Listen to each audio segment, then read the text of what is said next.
Hey, welcome back to A Conversation With. My name is Philip DeFranco, and today we are having a conversation with Daniel Negreanu. Hello, sir. Well, good morning. Yeah, early for us poker players. You know, we don't typically wake up till noon. That's our crack of dawn. So wake up at noon, and then what time are you going to bed? Are you actually getting 8 hours of sleep or no?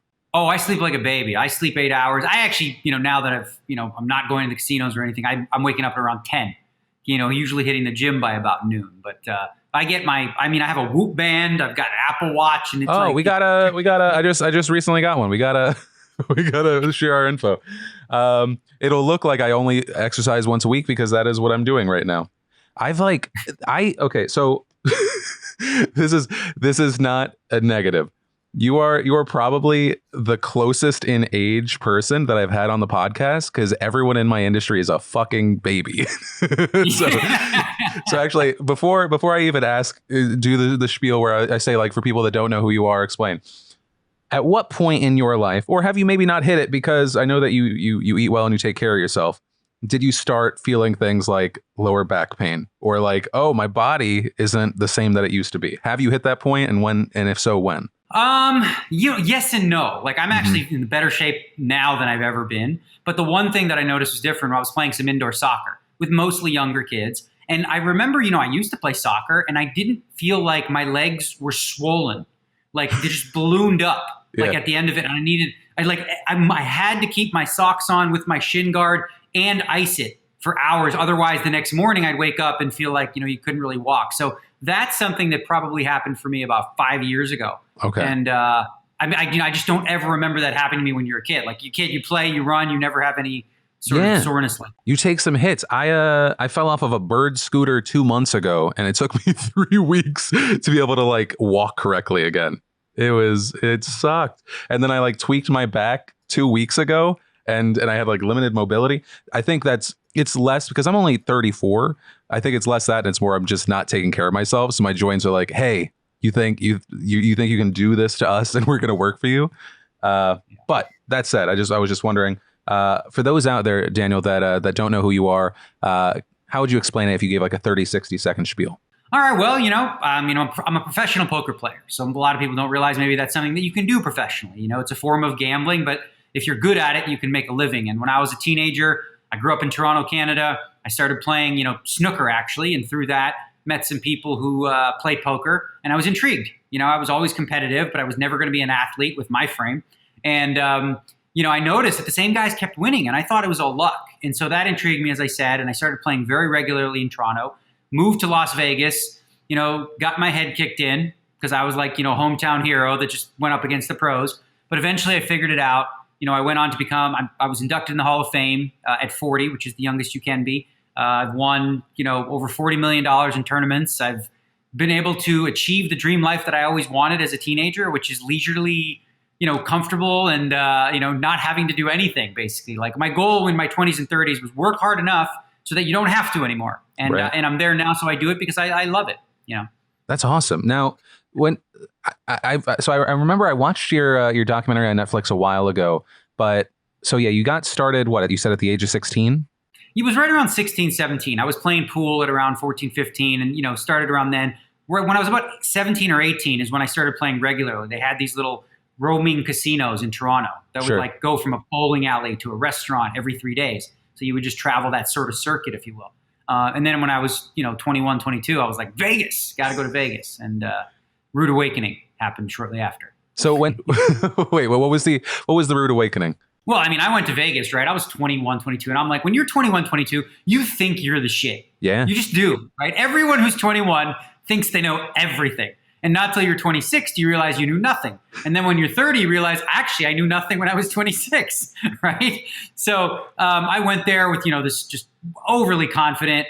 I brought $2,000 with me or something. 24 hours later, I was watching from the rail. But I remember there was a very important moment for me in my career because I remember I was playing with 7 people. And it was 3 a.m. when I'd lost all my chips. I went to the bathroom, washed up, washed my face. I came out. They were all gone. They quit immediately after me. And that's a telltale sign. Like in poker, if everyone leaves when you leave, that means you were the sucker. Right. So I remember that moment of feeling like, well, you guys think I'm the sucker?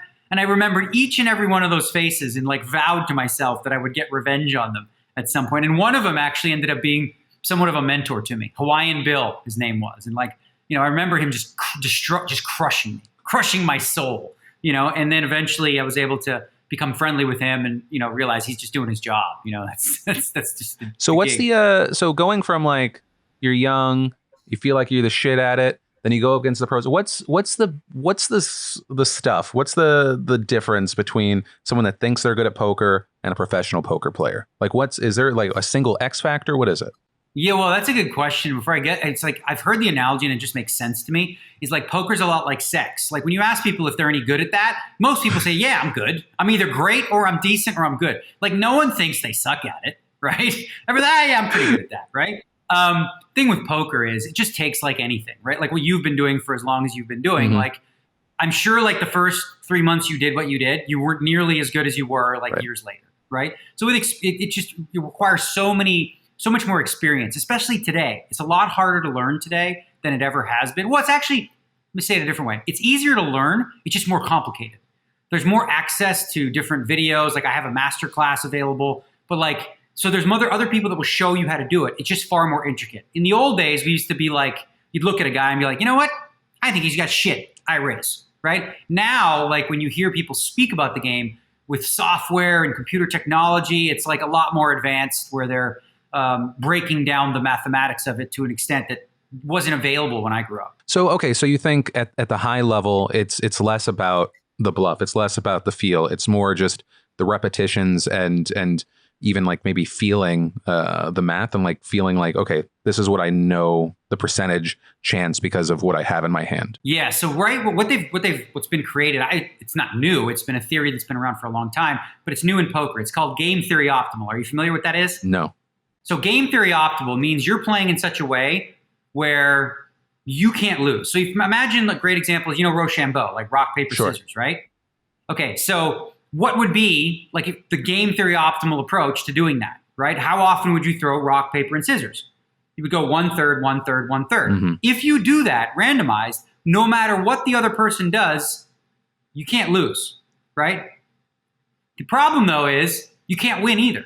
You're always going to break exactly even. So what poker players are doing now is they're trying to find out what the GTO, we call it, the game theory optimal decision is, and then you veer from it. So for example, let's say I find myself in a situation where, you know, theory says I should bluff, right? But now I know I'm playing against Philip DeFranco, and he never folds. So why would I try to bluff him? So I'll veer from it. So now I'm going to like do something different. So if you were playing Rochambeau, I start to notice you keep playing rock over and over and over, or you're playing rock too often. So I'll adjust and I'll play paper a little bit more, right? So it's kind of like a little bit of a more complicated way to try to play perfectly. So, okay. So, I mean, part of that, I mean, it's still referenced trying to play an individual. So are there still instances where a no-name will get to a final table and they can wreak havoc?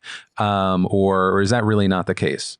It's harder now than it was like maybe even 5-6 years ago because as I said, the game's really evolved. Mm-hmm. But it still can happen. Like poker is ultimately a game of luck. Like you can get a pair of aces, which is the best hand, and then you can be up against a guy who just says, screw it, I'm going all in with 9-6, and he's still going to beat you like 14% of the time, right? And you know, so there is luck. Now, for an amateur who knows nothing to get to a final table would need an immense amount of luck to do that. So you're going to have some sort of understanding of the game in order to get there. But aggressive play, especially in tournaments, is often rewarded.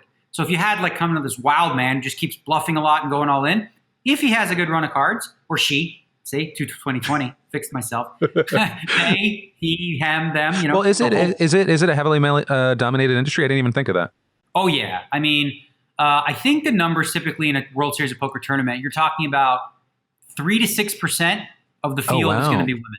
Yeah, it's slightly higher online. We play online poker as well. And I think part of that is it's a less intimidating environment for women, right? Like women go into a poker room and, you know, you're just going to have a lot of the misogynistic, horrible, condescending things that maybe they're not as comfortable with. Or they don't want to feel stupid or look stupid.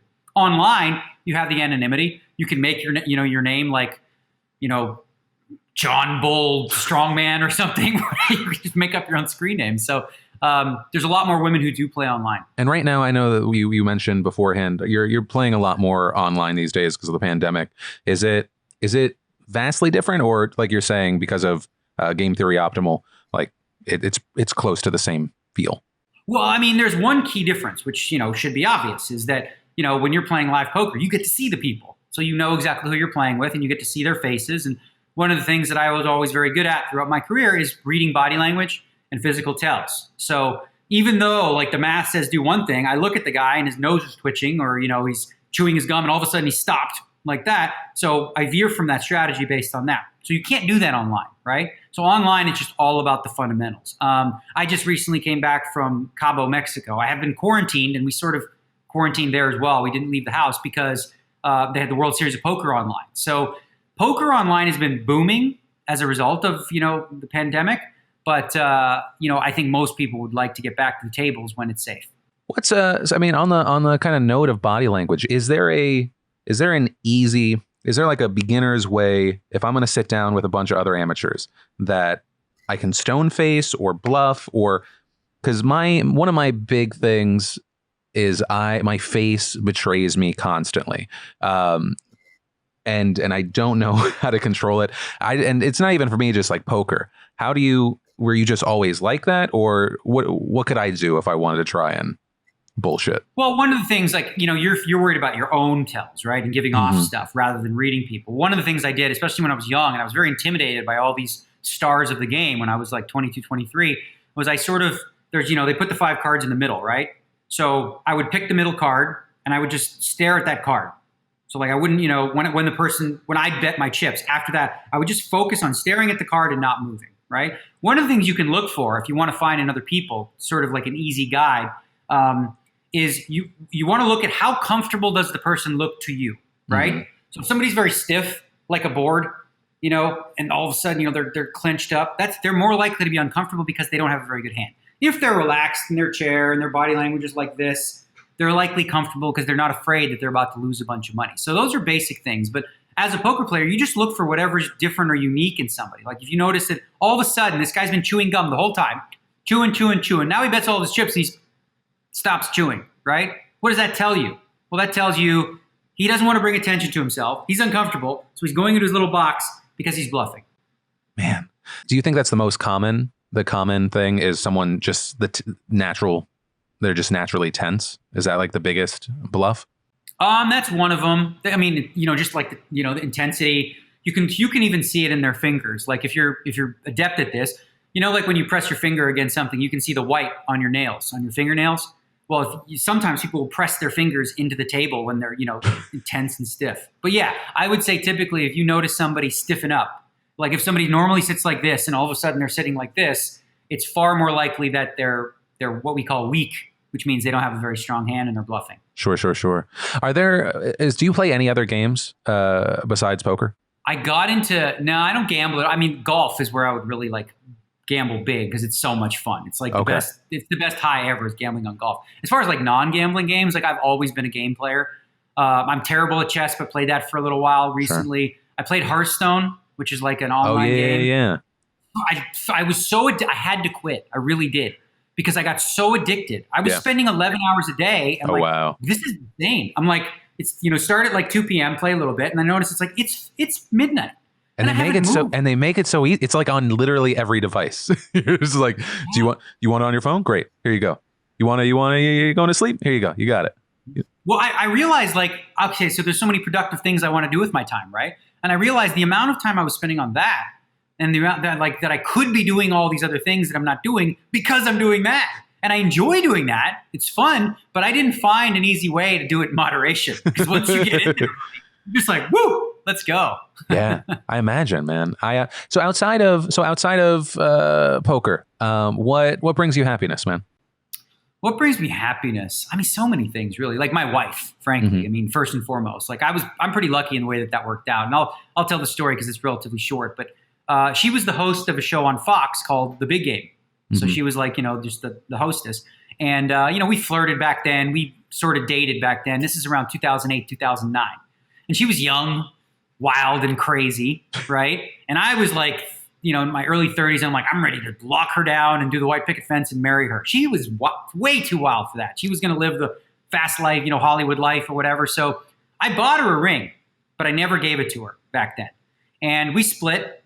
She went back to North Carolina eventually. She was hosting a radio show there, actually, a morning show. And then she came back to Vegas a couple of years ago now, 2 years ago. And we started chatting.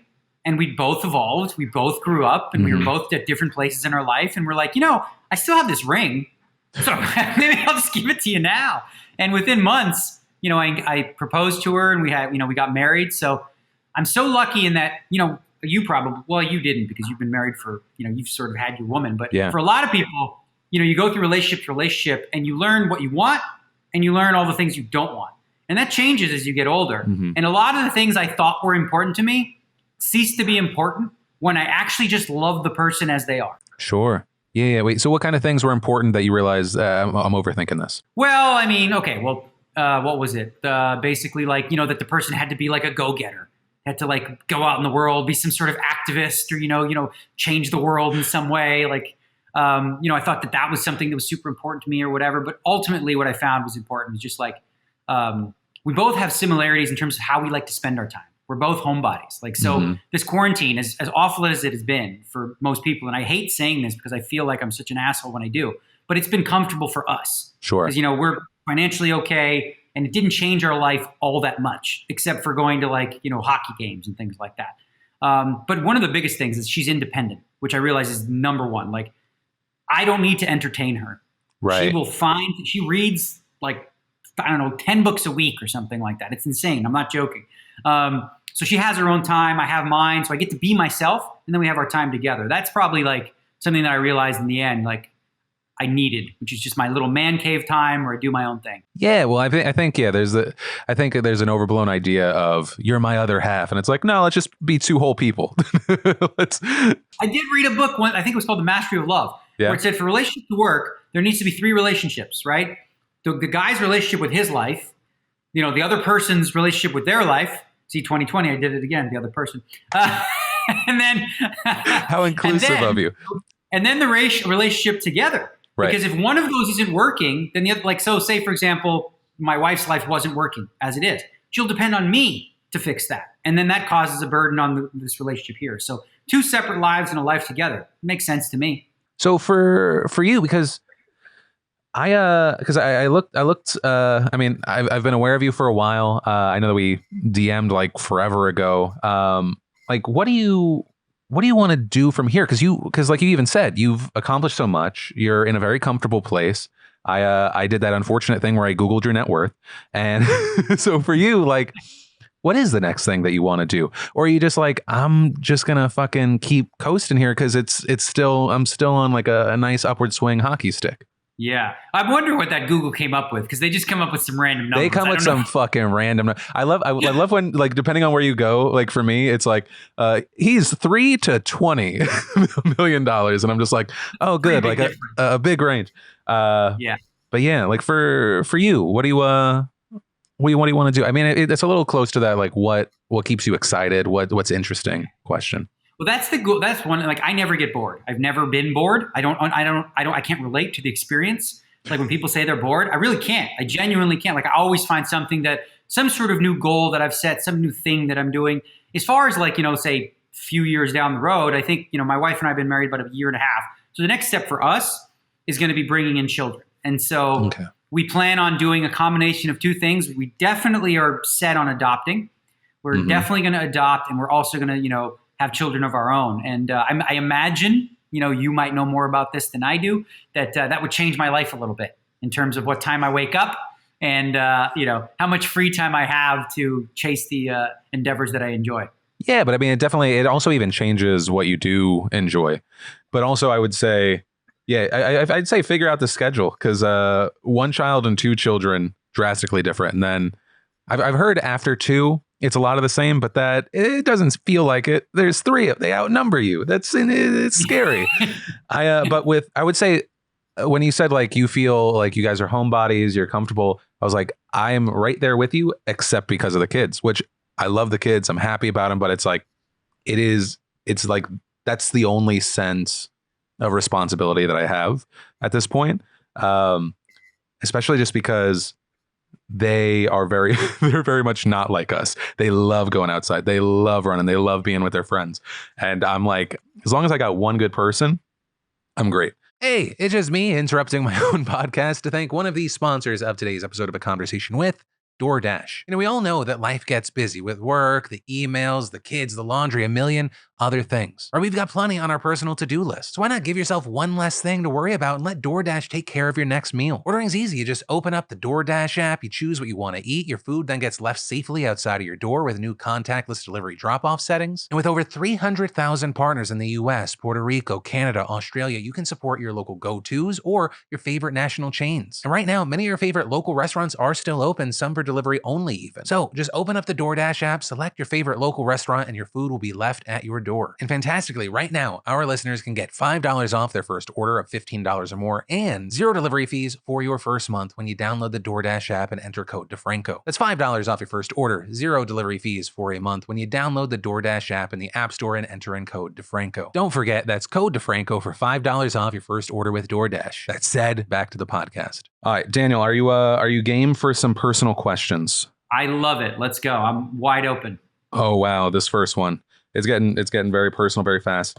Daniel, if your dad were here, what would he tell me about you? I think my dad, he passed in 96 actually. But I would say that he would say that I was intelligent, that I was a smart kid, and that I'd figure things out, and that I was a lot like him. Yeah. And my dad grew up he grew up sort of on his own. He was 5-6 years old. He wasn't in school. He was working like as a child because he didn't have never knew his dad. Mm-hmm. His mother was mentally ill and didn't have a really relationship with him. So he figured it out on his own. By the time he was 15 years old, he had his own radio shop. He was fixing radios. He was wearing suits. He was a ladies' man, at 16. So he just figured it out. And I think that he would say that, I'm similar in that way, that I didn't follow the societal line of saying, you go to high school, you go to college, you get a job, you get married, you have kids. I sort of found my own way, much like he did. And do you have a kind of like a standout memories as far as like something that you think of like your relationship with your dad early on that it was like, oh, that was really formative? Yeah, I remember we played this game. It's a Romanian game called Țintar. And it's a strategy game. I think the English term is called Nine Men's Morris or something like that. It's a pretty simplistic game, but it's a chess-like game. It's very, very simple. And I used to play it with my dad, and we'd play for money. And I never beat him. Yeah, I couldn't beat him. We played for like $2, $2 here, $2 there, and I'd always have to pay or whatever. And then he never let me win. He just would never let me win, which I actually later appreciated, that he taught me sort of that's not how the world works. You don't just get participation trophies or whatever you want to call it.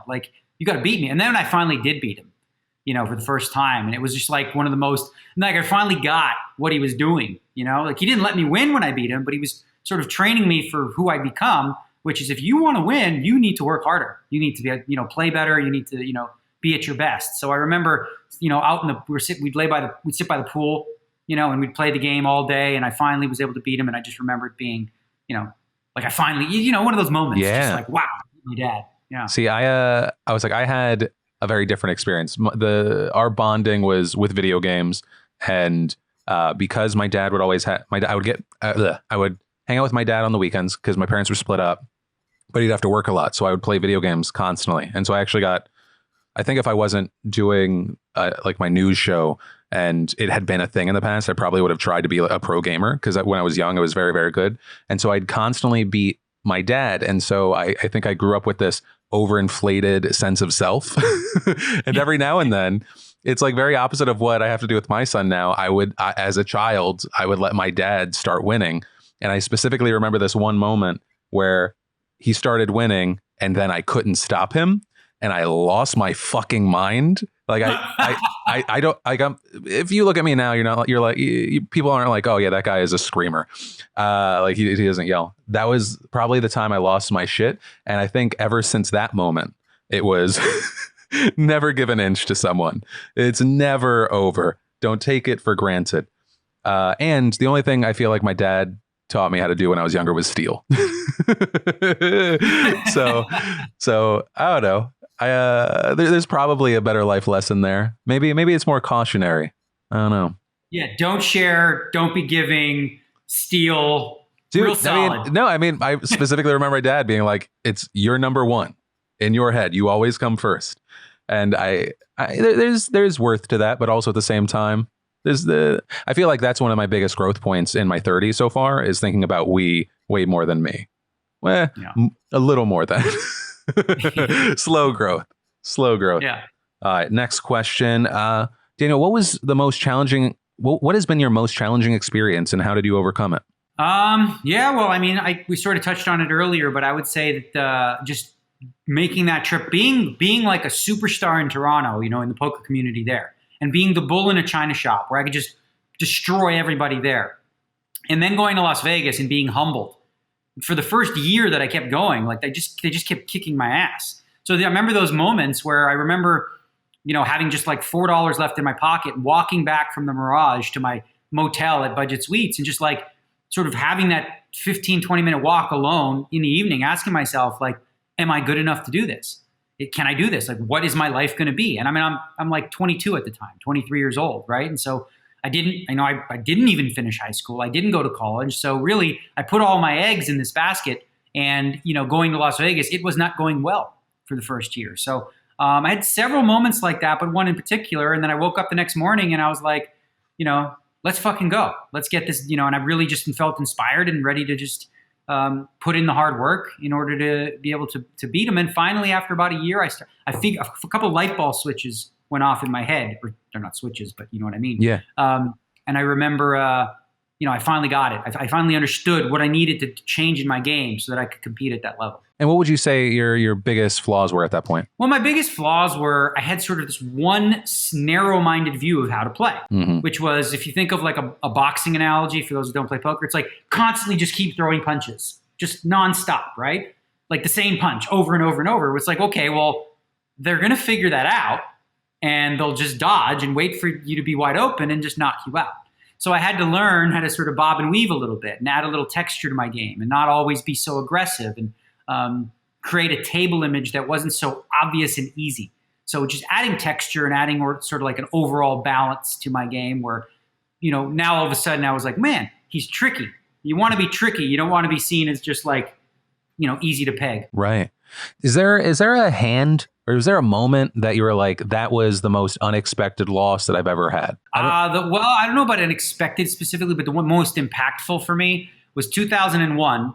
There is one specific tournament which is considered the main event, the World Series of Poker main event. And it's like historic. It's been around since 1970. I've won World Series of Poker bracelets, but the main event is now they get like 8,000 people in this thing. So it's very difficult to win. But in 2001, with 12 players left, I had the chip lead. I was in first place with 12 left. And then I got involved in this hand with this German player who he made a mistake. But looking back, I also did because I didn't adjust to that mistake. So I had an ace and a king, which is a very strong hand. And I remember going all in. He had a pair of sixes, and I just lost the hand. I didn't catch an ace or a king. And I remember just ended up going out in 11th place because I played this hand. And was devastated, because I wanted to be the youngest to ever win it. And I had so many ideas about, and it's so difficult to get there, to get that deep. And it was just very disheartening. I remember like that one, I made like $70,000 or something. And I remembered like, this is really stupid, but I remember thinking like I wanted to take the bag of money and throw it in the trash. Dumb idea. And thankfully I was talked out of doing that. So yeah, I get to keep the cash. What's the wisest thing anyone's ever told you? The wisest thing anyone's ever told me. That's a really good one. It feels like through my life, through all the reading I've done and different things, like it's less about things that people have told me and more quotes and things. Like there's one specific thing that I remember reading that really stuck out to me. And it says, to avoid criticism, say nothing, do nothing, be nothing. And that quote means a lot to me in the sense that like, what kind of person do you want to be in the world, right? And if you are going to be one of those people, you are going to bring in criticism. When you chose to do what you do, especially on like YouTube, right? And you're going to deal with comments. And if you read these things, they're going to tell you about, your nose is this, your forehead is too big or whatever the case may be, right? And learning that like, that's part of the deal. If that's the kind of person that you want to be. And I knew early on that, that I'm going to have thick skin, right? Because people are always going to comment and say negative things, and you have to like not take it personal. I mean, it's a difficult thing to do, but to just realize like, the online world can be so ugly, right? Through social media, like the things people say to you in a comment on YouTube is nothing that would ever say to your face. Like I sit around a poker table and I've never heard anyone say these things to me. But then online, keyboard warriors, they just go off. It's like a lot more brave behind. Is it more based off of like opinions or people thinking they know the game better than you? A combination of both. Yeah. I mean, when I post a Twitter poll, like I've been doing them lately, I've been putting Twitter polls up, which is basic, poker strategy questions, right? And I get people telling me, how wrong I am. I'm like, who are you exactly? It's really bizarre. Like, oh, I see. Okay, so you do it that way. Gotcha. I'm going to listen to random Twitter guy versus like, rely on my 20 plus years of experience in this situation. That's great. I was going to say, kind of on the note of community, would you say the poker community it's supportive, it's collaborative, are pockets of it toxic? What is it like? Because it feels, depending on like which niche you're looking at, it always is so different. Yeah, no, it's a combination of those things, but I would say especially like Twitter's really can be really, really toxic in general, right? Depending. And I think like the poker community, when it comes to Twitter, generally slants very negative and very jealous and very hateful. And like, so poker is a very difficult game in the sense that like when you work a regular job, you know how much money you're going to make every week, every month. You can plan for it. With poker, some months you actually lose money. And, there's a lot of, I guess what I would say, just flat out jealousy. Like you see somebody else win a bunch of money, right? And you think, this guy's been winning and all that stuff. But you look at that that player and you say, I'm better than him. He's just luckier than me, right? So there can be a lot of like envy and jealousy and thinking that like, woe is me. If only I had the luck that this person had, maybe I would have that kind of success because that person doesn't deserve it. And then people just typically try to tear you down for it. I mean, I've been hearing, no joke, for the last 15 years that I'm over the hill. I've been over the hill for, since I was 25. Like, there's always detractors who say you're no good. And because it's a game where it's not like the NBA or sport where you look at a guy and be like, look at his numbers, he's just good. In poker, a lot of people may attribute that to just luck and say, if someone says you're lucky, that's an insult. That's like saying, okay, you won not because you're smart, intelligent, and good at the game. You're just lucky. So that's, like just an insult in poker. Daniel, can you describe the moment you came closest to dying? The closest I've come to dying? I can't think of, that's a tough 46 years and you have never come close to death? I mean, driving, I guess this one, I don't know how close I was to death, but we were driving from Toronto to Foxwoods, Connecticut to play in a tournament, and it's dark. And, there's windy roads up the hills and stuff. And I was driving, and I remember driving around a bend and I couldn't see anything. So I had no idea, whether we were going to go off a cliff or not. That moment being scary. I don't know how close I was to actual death though. Right. Yeah, it was one of those close things. Actually, so on the kind of notion of life, and you were talking about like, you feel like you're in the best shape you've been in, and this won't be annoying because I'm bringing it up. How long have you been vegan? Oh, so I went vegan right around the year 2000, or 2001-ish. Yeah. Like I started out vegetarian, where I just cut out, originally meat, and then I was just eating cheese pizzas. So I'm like, this vegetarian thing doesn't seem very healthy, right? Because that's all I was eating. And then I learned more about dairy and stuff. And about a year in, I switched to vegan. And the main reason I did it was I had issues with being regular. Let's just put it to you that way, right? So I was advised to give that a shot, and I did. And I noticed, like, I just really never got sick anymore. I was like clockwork regular, every morning, and made a huge impact. As I got, more into the, veganism, if you will, I learned more about, factory farming and the treatment of animals. In addition to that, just the environmental impact of what we're doing. And like, something needs to shift. Like, I'm not suggesting everyone needs to go vegan, but like, according to what scientists are saying, at the rate that we're going, we need to find an alternative solution, whether that's, DNA creating, meat in a petri dish or something to that effect. But, at the rate we're at now, it seems like, we have some issues we need to face quickly.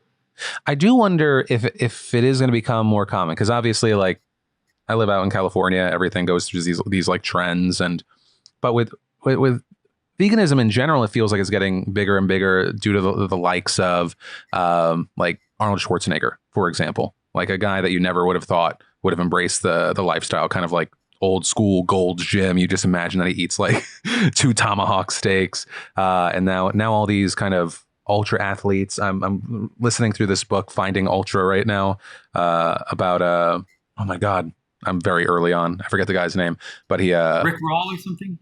It is something like Rick, right? Yeah, I don't know, but it's but also I had like an issue with the story because he introduces himself as like, I was like in my late 30s, early 40s, and I had this gut, and then I was like, I'm gonna get in shape, and then he goes through his story and he's like, and I was pretty much an Olympic level swimmer in college, and I was like, well, it's a little bit different, but it has been interesting. I was able to successfully go vegan for a month, and then I went for a 1-week vacation and was not able to ever go back. I like. Because it felt like one of those things, like once you get into it and your palate adjusts and you're like, yeah, it's just there's so many different ways that it can taste good. I end up wondering if it's going to become more common because of Beyond Meat and stuff like that. But then you also, like, the more you look at that food, it's like kind of the point of when you said you were vegetarian, you were eating cheese pizzas. It's not great. Like, you look at the sodium content of it and it's like, oh, it's just a different way to be unhealthy. Yeah. But listen, regardless of your diet, you can eat healthy or just you can do the vegan junk food diet. Like, just because you eat vegan, that's candy and Oreo cookies. Like, I mean, you could literally just eat that, right? Like, those are vegan, go for it. But there was, you were referencing a thing, and I was going to say that the film Game Changers on Netflix, it was actually considered one of their biggest hits. I was an associate producer on it. And essentially what it did was dispel the myth. Arnold Schwarzenegger was a big part of it as well, that, because you hear this all the time, like, oh, if you're vegan, where do you get your protein? You couldn't be, a high-end athlete. And the film actually just debunks a lot of that and shows you that, like, actual, like, protein comes from plants.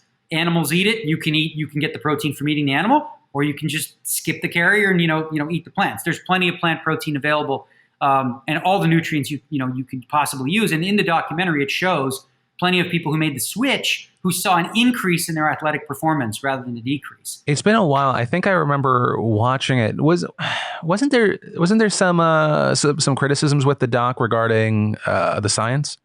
There was, and guess what? James Wilkes, who's a UFC fighter, who he was the one who created the film. It was basically all in his life because he was a UFC fighter that went vegan and found increases there.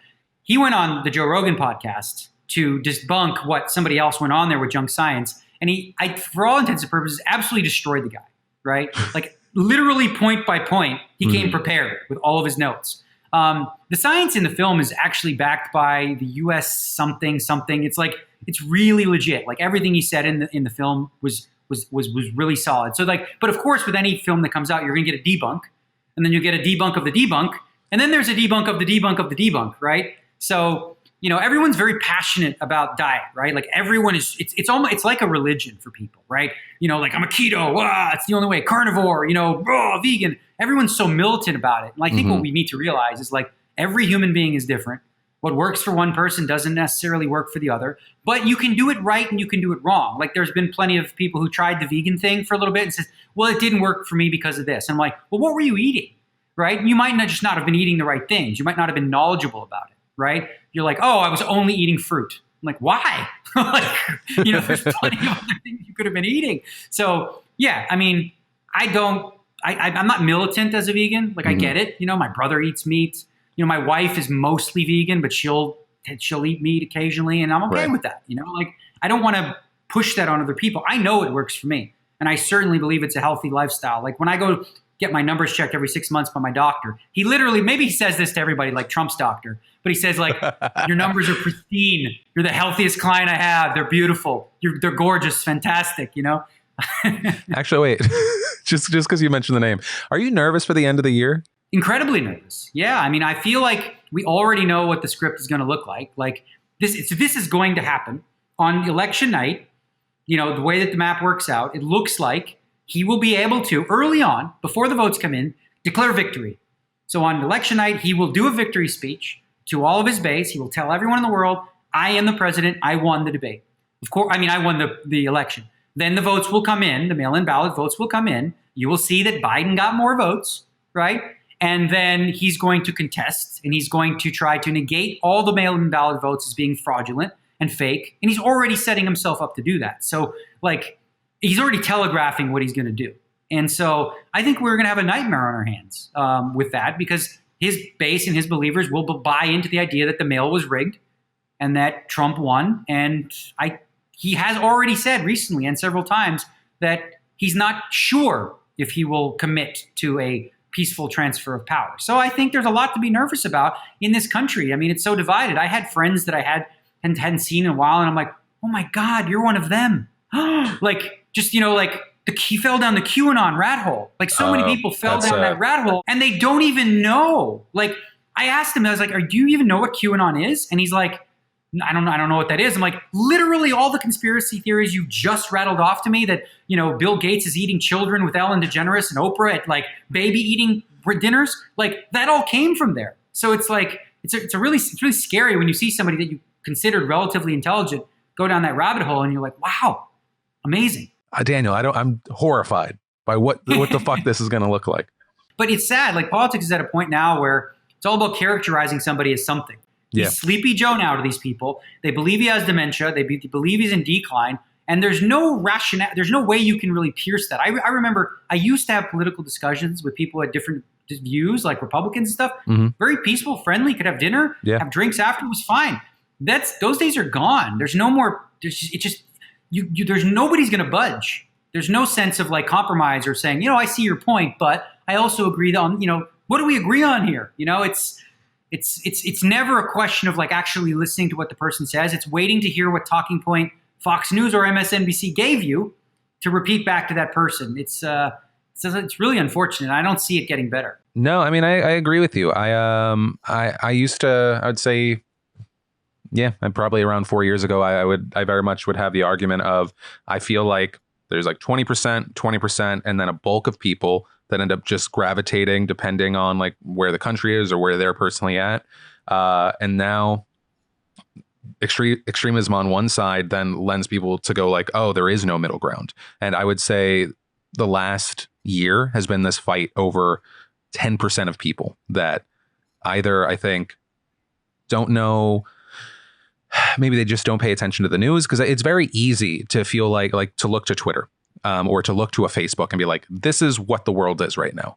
It almost warms my heart to a sense when I see a Republican or somebody that's totally 100% Republican say they disavow Trump, right? It's like you can be a Republican and have your views and also be a normal human being and realize that this guy's unfit.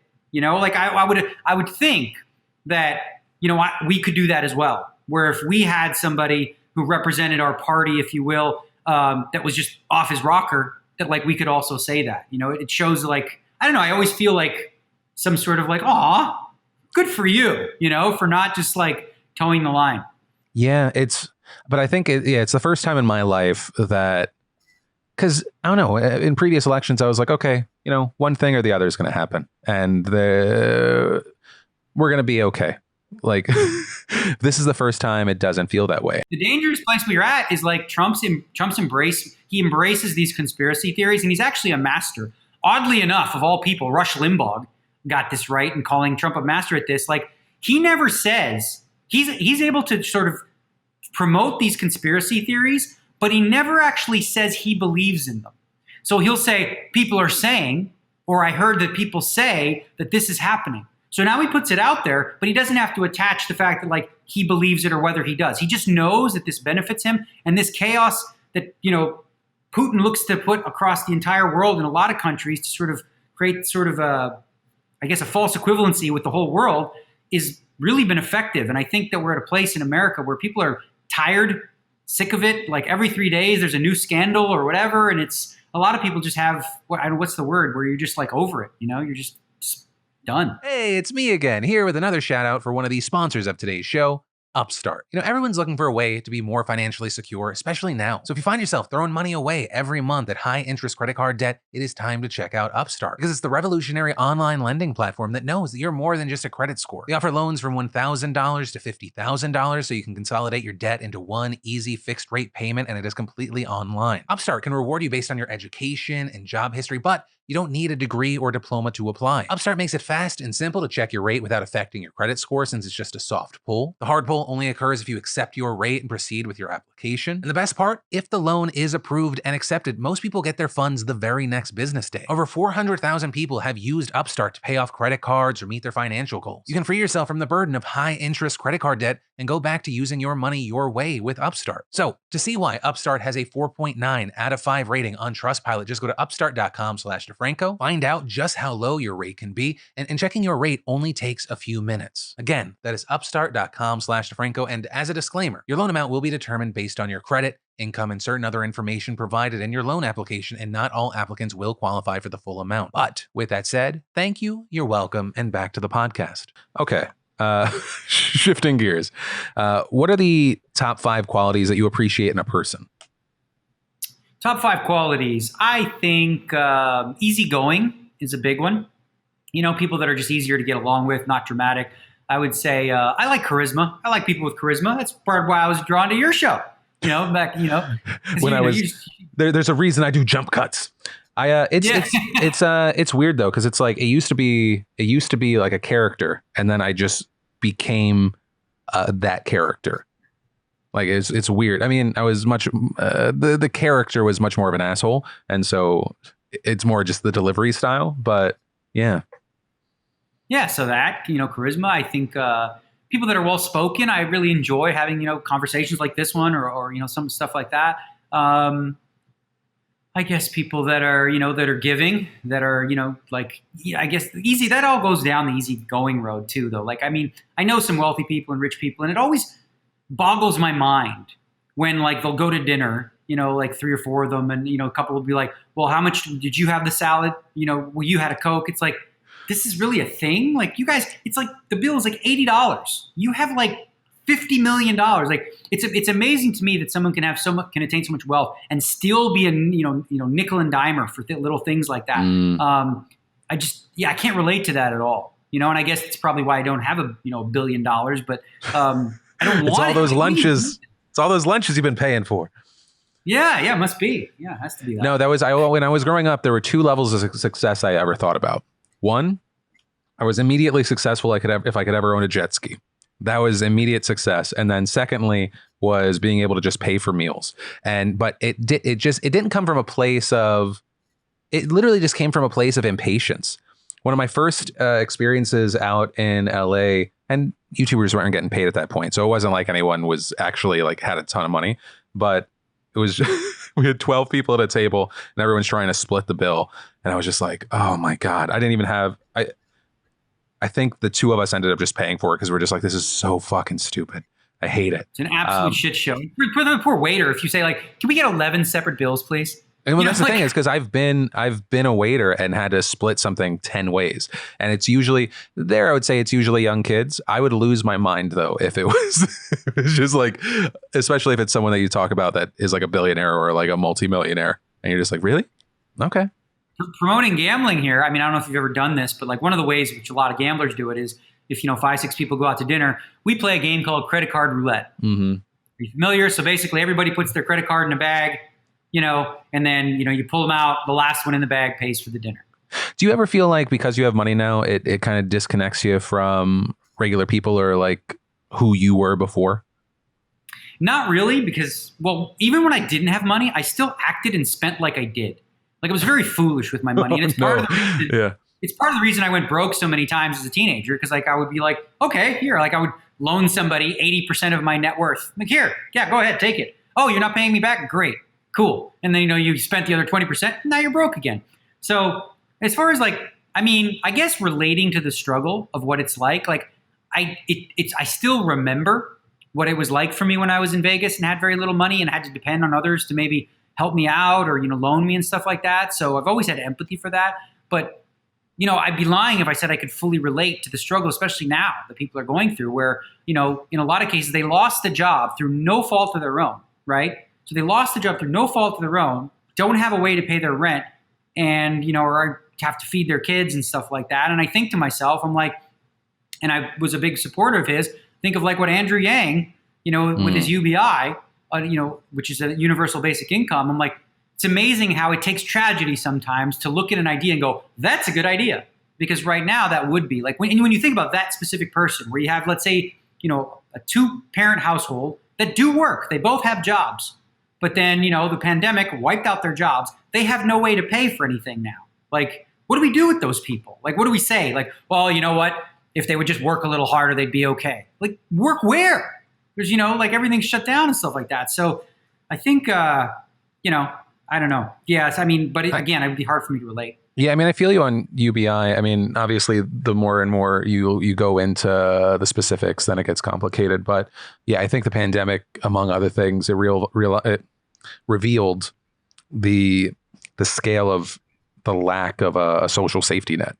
Because and that's the thing is, like, it's probably, there's no reason to believe that we've hit the worst. Like the date that I've been looking at is January 1st, right? That's when the CDC's moratorium ends on evictions.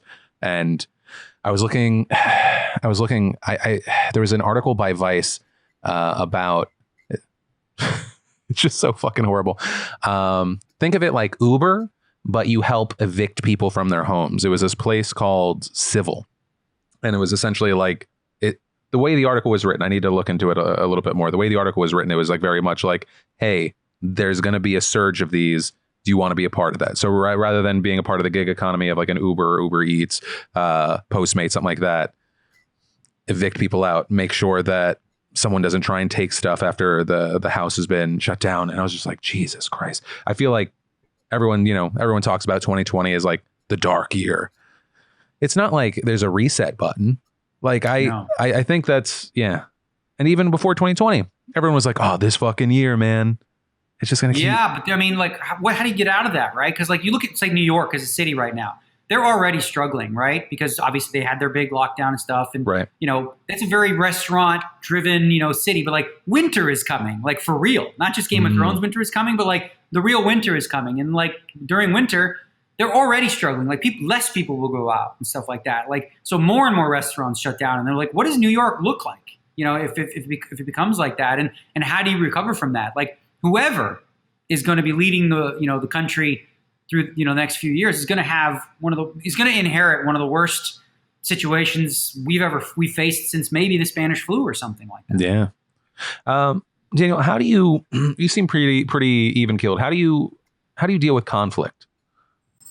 I've always embraced conflict. I've never been one of those people that's kind of shies away, and I'm not afraid. Like, I've been very well outspoken, and that often puts you in a position where people may really, really like you, they agree with your opinion, or really hate you.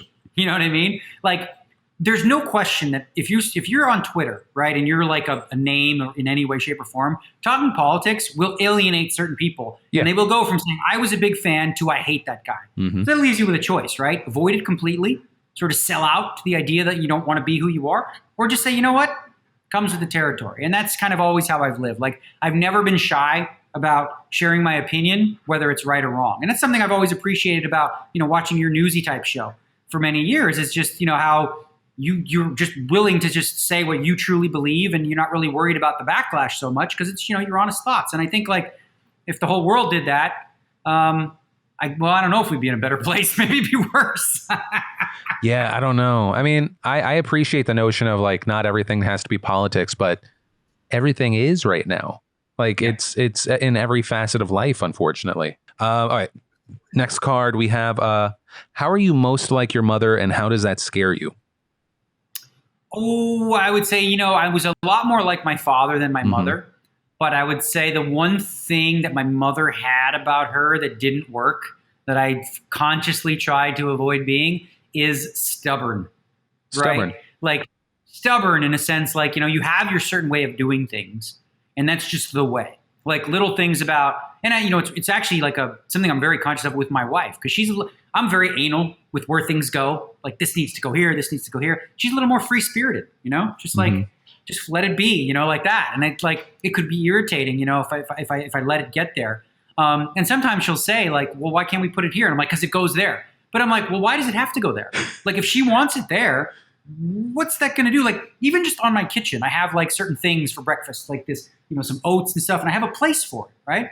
Well, it got moved. And I was like, that's not where it goes. It goes over here, right? Like, well, why? why does it have to go over here? Like, and then when I thought about it, and sometimes they actually give me an option that's better than where I had it. Mm-hmm. So, but I'm still resistant to it. Like originally she moved all my stuff to a different place and I'm like, why is this over here? This is hard. And then I'm like, huh. After a while, I'm like, yeah, this is better over here. This is more functional, but it always starts from stubborn. Like I'm not doing that until I realize she's right.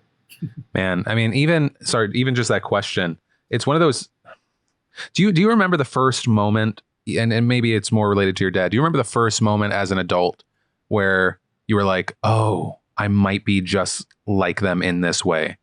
Or because for me, when I was a younger man, I never understood my like mom's rage. She would have like these rage issues. And I remember it was some point of like when I was 22 and I felt this just like I wanted to hurt this other person. And I was like, oh my God. And so it was kind of it was a helpful moment because I was able to check myself because I'd seen my mom and like where it led her, but it also made me softer when it came to other people because I realized everyone's capable of everything. Like you never know what's like inside of another person. And yeah. Yeah, no, for sure. Temper is the big one, like in a couple ways. And I've learned to laugh at myself when I do this because I act like such an idiot that it's like actually funny. But I remember the first time it happened, it was back in the days of AOL, which you and I probably Yes. have heard of. And most of your listeners are like, what is AOL? AOL would have this sound where it was like it was internet connected to like your phone cable. And, I'd be playing online poker and in the middle of like a $4,000 pot. And all of a sudden I'd hear goodbye. And I'm like, what do you mean goodbye? Oh, no. And then I'd hear that sound and trying to reconnect or whatever. And I remember having thoughts and saying things about the AOL and the creator and what I wanted to have happen to him. We were so insane. Like now some of the people like my assistant or whatever, when things go wrong or I can't find something and I have these little temper tantrums. Actually recently, I had one with my internet connection while I was streaming. I was streaming on Twitch and YouTube and the whole deal. And my internet was going out or the connection to the software was, and I started to like lose it. And of course that's become a meme, in the poker community. And I actually got temp banned from Twitch. Because I was just in a bad mood and a guy said some stuff about my wife. And I mentioned that I would like take his teeth and stick them in his ass or something ridiculous. I don't even know what I was saying, right? And typically when I say stuff like this, like I can laugh at myself, but I realize like, you're out of line. Like you're being an idiot. I don't condone it. Like I'm not proud of it, but I also embrace the fact that that's just part of who I am too. Sure. Like I'm not a perfect human being. And when you're in the public eye like you are and stuff, like you're not always going to be perfect. And that's a fear I have for the world, like for this young generation, is this feeling like they have to be perfect, right? Like their Instagram page has to be clean. You can't have said anything on Twitter 7 years ago, or you're going to be canceled or this or that. Like there's not enough empathy for the fact that we all make mistakes. And, there's an opportunity to grow from those things rather than like condemn a person based on something that they said 7 years ago. We're too quick to judge and we're too quick to offer purity tests on people that nobody can pass.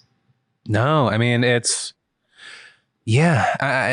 wonder, it's one of those weird things when it comes to stuff like that, where it's like, I think a big part of what ended up being what is at times toxic cancel culture came from a sense of there is no accountability whatsoever, right? For a lot of people, especially I think you would say like people in the public eye or positions of power or who have more than, and then it swung at times, it swings so hard where it's like the smallest thing or like really long time ago. And the person's obviously changed because I think there is sometimes you see something from a while ago and you're like, oh, that was just you like showing behind the curtain. Like you have made no growth. You have leaned into that, if anything. And you've like now you use like coded language and shit like that. And then there is obvious growth, which I think can come from uncomfortable conversation. Like I'm very thankful for my 14 years now on the internet, just because I have grown so much in large part to having uncomfortable conversations after I said things that I later realized were like really offensive or stupid shit. And I'm thankful for that. But we do still live at a time where no one appreciates a chunk of people, especially if it suits a narrative that they want to push. like don't give you any room for growth. That's who you are. That's it forever. Well, the biggest thing that frustrates me sometimes is when people are held to a standard today that didn't exist in the time when they said what they said, right? Like I remember watching Californication with my wife, which is a show that was on the air, not 6-7 years ago, right? In the show, they use the word retarded quite a bit. They use that word a lot, right? We've since learned that, you don't use that in the context that we used it, right? But, if we judge people, but back then it really wasn't seen that way. It wasn't, it was just a word that people used in the regular vernacular. So too often now I see a culture where we look back at a time where Steve Martin did a skit, where he did the skit in the 70s of like playing a Arabian something or whatever. We look back at that and it was like funny at the time and it was considered. And now we look at that and we say maybe that's not appropriate, but people trying to like condemn him for doing something that was just common at that time. I think that's a real mistake and something we have to like be careful we don't go too far with. And I think we already have in a lot of ways. Yeah. I get that. Hey, it's my face and/or stupid voice again. I hope you're still enjoying the podcast. I just want to take a second to thank one of the other sponsors of today's episode of A Conversation With, Cuts Clothing. I've been looking to add to my everyday wardrobe for a while now, and that's where Cuts t-shirts comes in. They definitely have made it super easy to get some new clothes for myself and expand my closet. And Cuts Clothing has wrinkle-free, pre-shrunk shirts that more importantly retain shape over time. You can even choose your own neckline, crew, V-neck, Henley, and they even have a polo, like the one that I'm wearing right now that has quickly become my new favorite. And Cuts also lets you choose your perfect cut as well. They have a lot of options, including split hem, elongated, or the classic curve hem options. And Cuts tees are extremely soft, come in a great mix of long sleeve, short sleeve, color options for you to choose from. And Cuts Clothing has something for you to wear no matter what the occasion, to the office, on a date, just lounging around. You name it, they got it. They make coming up with a stylish outfit super quick and easy. So if you want to check them out, just go to cutsclothing.com/Phil to get 20% off your first order today. With that said, thank you, you're welcome, and back to the podcast. When was the last big in-person win that you had?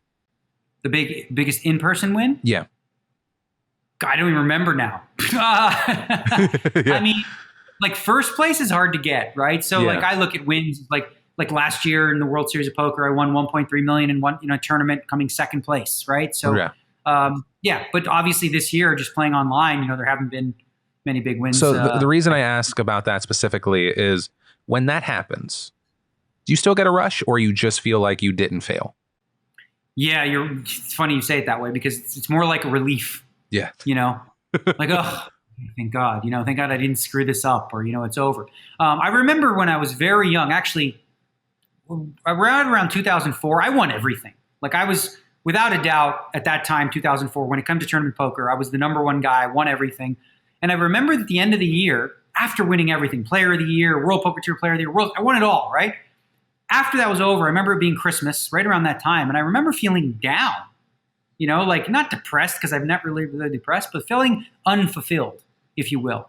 And then, there was like an opportunity there to realize like all this stuff, these things that I've achieved or like this notoriety or whatever, like that isn't the road to happiness. It's a nice thing to have and it's fun to challenge yourself and set goals or whatever, but having like a balanced life and having some other things that you focus on.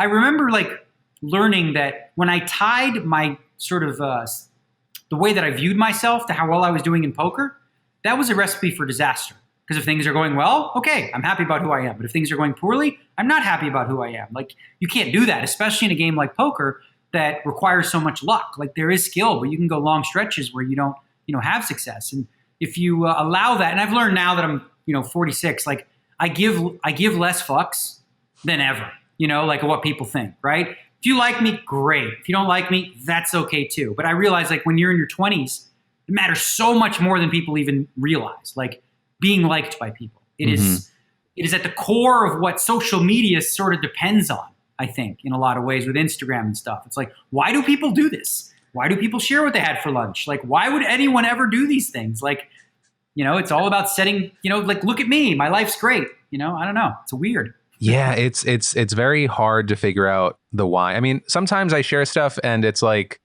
it comes from a place of I don't often share. And so I'm just like, oh, this is like, it's like an update. I feel like I have a relationship with, I'd say, a decent chunk of people that have followed me for a decade. But there is always that question of, yeah, why did I do that?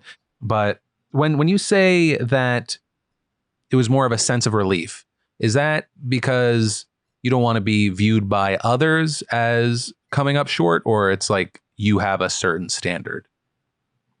I think there's a little part of that, but mostly it's the pressure I put on myself, right?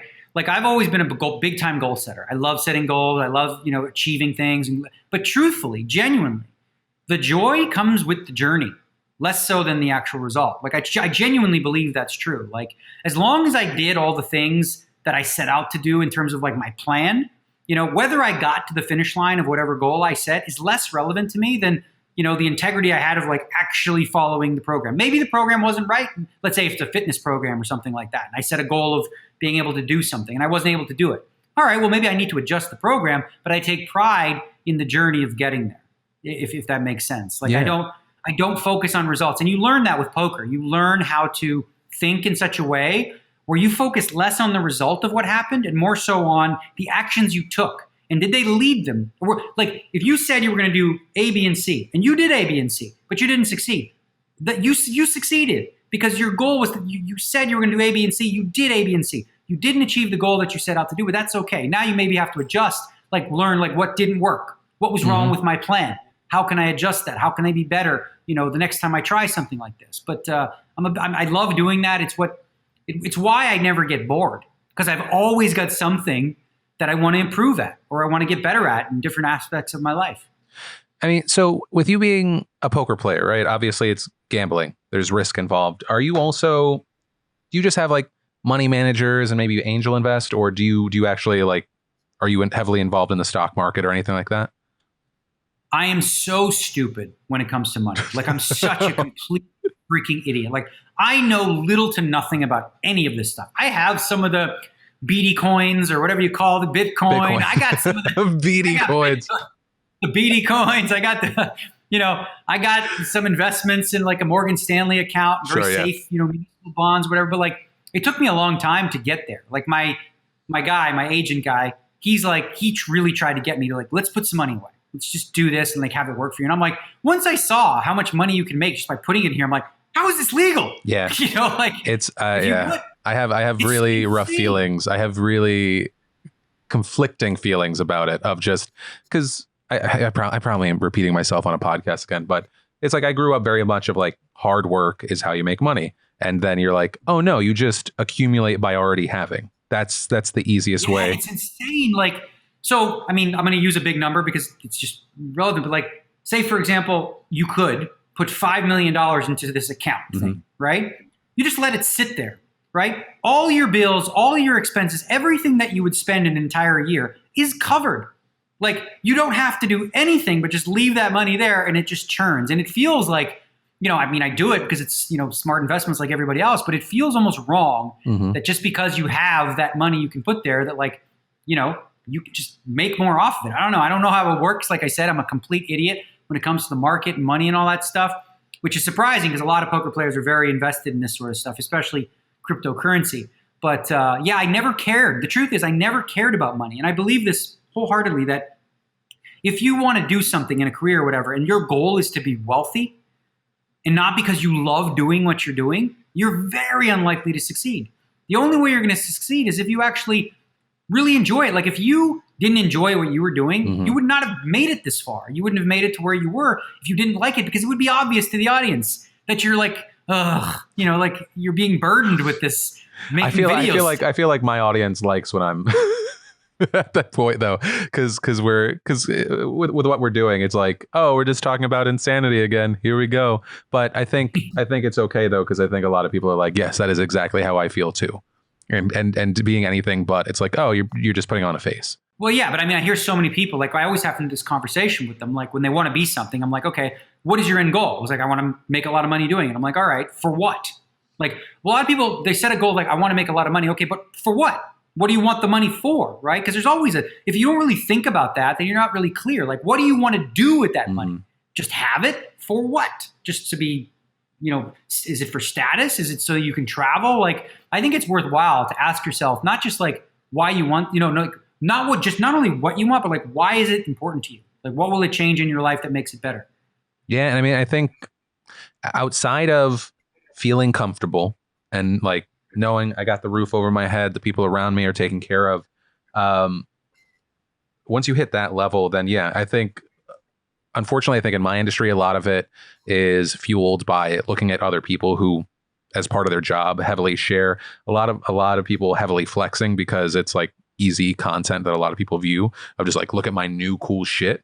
And then it's like, oh, well, I need new cool shit.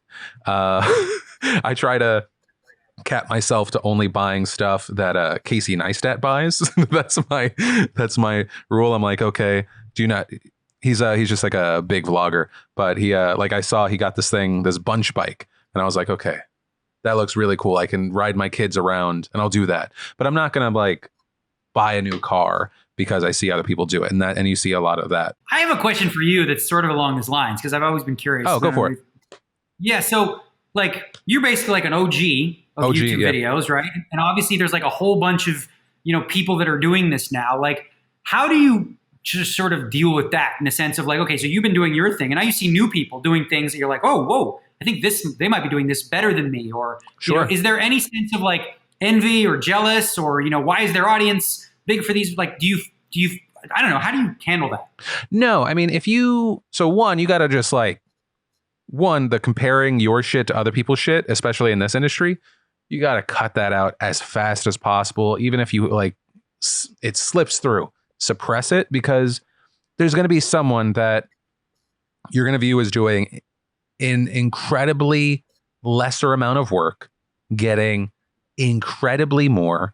And it could be very it could be very easy for someone. And I'm going to use this name just because I had a conversation with someone and they're like, can you believe her? And I'm like, yes, it works. Addison Rae and like Charlie D'Amelio, some of the biggest TikTokers in the world.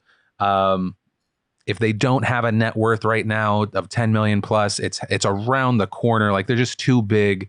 Like there are a number of creators that are blowing up to a certain scale that it's not crazy to think that some of them, if they handle the businesses that they launch correctly, will be billionaires. Like that's just the way it is. And a lot of them come up and it's like they're just doing dances to music. You could get furious about that or be like, oh yeah, it still relies on the same fucking stuff of like when I did talking head videos. I wanted to put something out on the internet, whether I thought it was like funny, for them, maybe like they feel like it's cute or maybe it's artistic, right? Dance is something I'm not good at, right? It's a skill. And so it's very easy to get angry. What I try and do is I look to other people and try and figure out what's something that's working that I can also do. I don't do that with like a TikTok. For me, TikTok is like this secondary thing I do that is just like to make me happy and make a stupid video. But for like YouTube, I'm like, oh, okay, I'm going to tweak the length of my video. I'm going to tweak how I do the intro, outro, and see what the results are. I'm going to change the thumbnail and the title in this way. And so it's figuring stuff out like that. And I get excited. Like these younger creators that are launching like whole merch lines. It's why I made a decision to pull back. Well, it's one of the reasons, pull back on some parts of like content creation, dedicate some of my time to actually being a part of the artistic process of clothing and merchandise.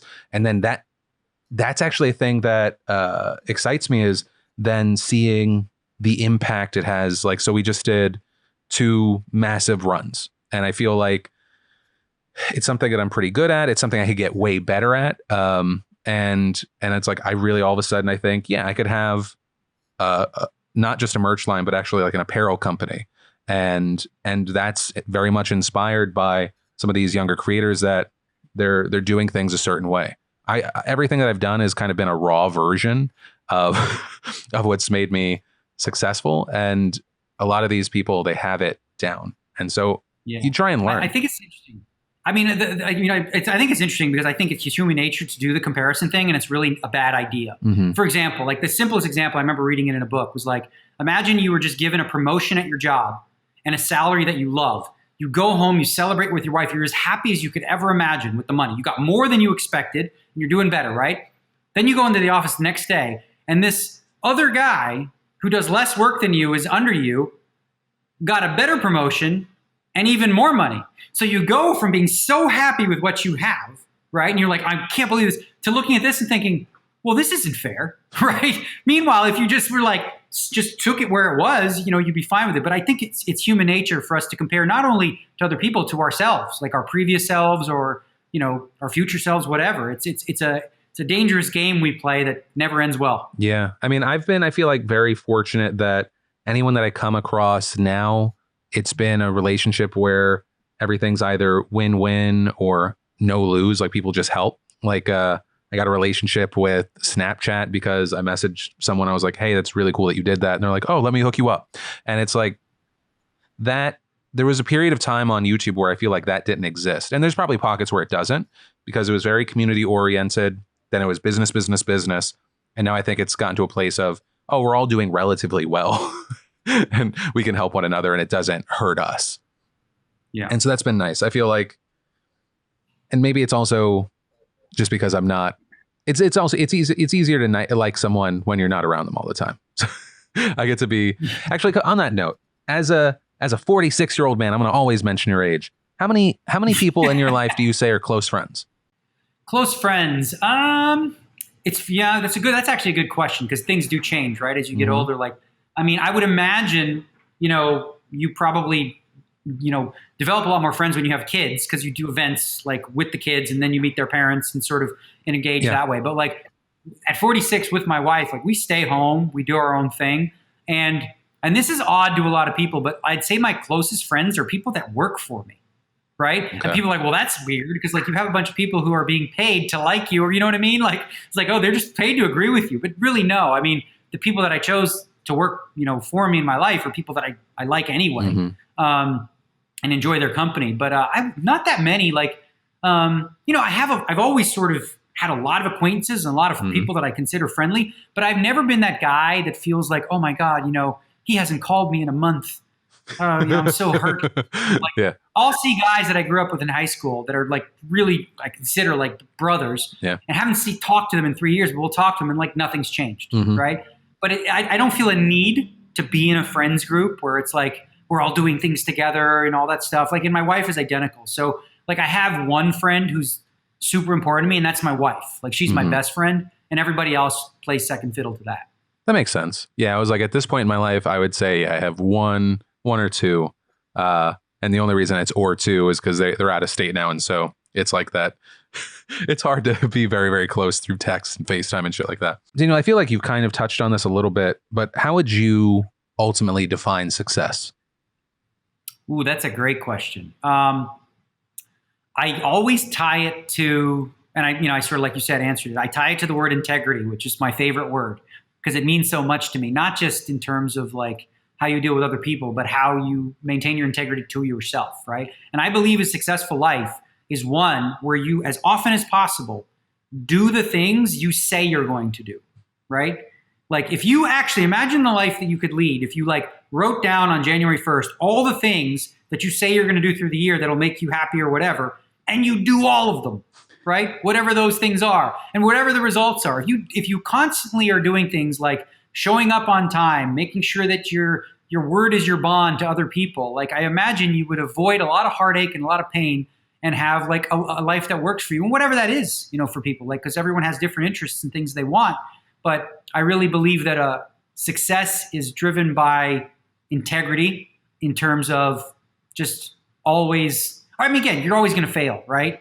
Like The Four Agreements is a book that I really like by Don Miguel Ruiz. I don't know if you've read it. It's 140 pages and talks about 4 basic principles for living a great life. Like one is, keep your word to yourself and to others. 2 is don't take anything personal at all. 3 is don't make assumptions. And 4, which ties it all up, is do your best. Know that you're going to fail at all 3 of those things regularly, but as long as you're doing your best to do that, that's a recipe for success. Man, that notion of don't take things personally, I think it's so incredibly important, but it really hits on, for me personally, where I have the biggest struggles between like who I am now and young me. Everything in my life isn't from like, I wanted to achieve stuff. A lot of it came from anger, right? A lot of it was like being told I wasn't going to be anything. And so like that fueled me. But now, and you end up realizing like how destructive that energy can be, especially when you get what you want. It's like, what do you do with it now? And a lot of it ends up being kind of destructive. So actually, on the notion or on the note of books, what are like 3 books that you think could change someone's life? I would say The 4 Agreements is number 1, top of the list. The 7 Habits of Highly Effective People is another good one. I feel like I read half of that a long time ago. James Comey, whatever. And then the third one is this one's a little more difficult of a read. It's a little more new agey, whatever, but I think it's really, really powerful. And it's called The Power of Intention. Right. Those are 3 they're 3 books just about learning how to sort of take wherever you are in your life and stand 100% responsible for the results of where you are. Okay. And that's difficult for people to do because everyone has stuff, right? Yeah. Well, I'm only like this because of my parents, or I'm only like this because I grew up poor. I'm like, all right, well, you're here now, right? So the question is, are you going to take responsible for what you do about it? Or are you going to continually use it as a crutch, or whatever the case may be, whatever circumstances you decided that stops you from being who you want to be or doing what you want to do? Are you going to allow that to define the rest of your life?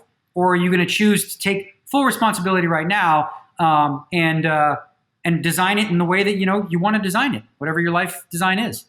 Do you have any hurdles in your life at this point? Like, is anything blocking you from something that you'd want to do?